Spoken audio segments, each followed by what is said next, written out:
अगं आई, मी घेतलं असतं की. असू दे ग, मी आणलं म्हणून काय बिघडलं? आणि काय एवढा उशीर का झाला? संध्याकाळपासून वाट बघती तुझी.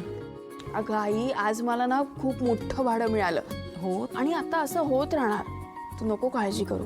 हो, ते काही असलं तरी संध्याकाळची लांबची भाडी घ्यायची नाही असं अभि म्हणायचा ना.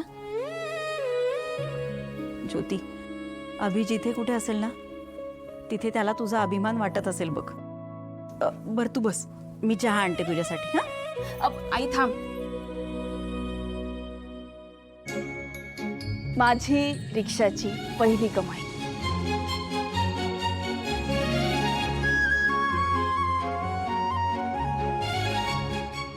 नमस्कार करते. यशस्वी हो. प्रीती कीर्ती बघितलं का, ज्योतीची पहिली कमाई. ताई भारीच. देवा परमेश्वरा, माझ्या ज्योतीच्या पाठीशी असाच राहा आणि अभिजितची जी स्वप्न आहेत ती पूर्ण करण्यासाठी तिला ताकद दे.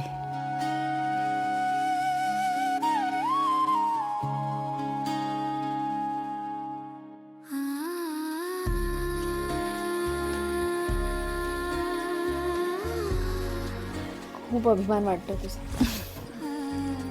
थँक्यू ताई. बरं एक काम कर, तो शर्ट काढून दे. का? अगं धुवून इस्त्री करून ठेवायला नको नेहमीप्रमाणे. दादाचं सुद्धा मीच कर.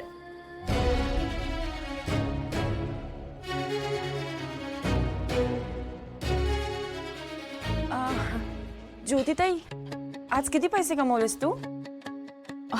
अगं कीर्ती, पहिल्या कमाईचं मोल असं आकड्यात मोजायचं नसतं. सॉरी. कीर्ती, तुझ्यासाठी एक छोटीशी गंमत आहे.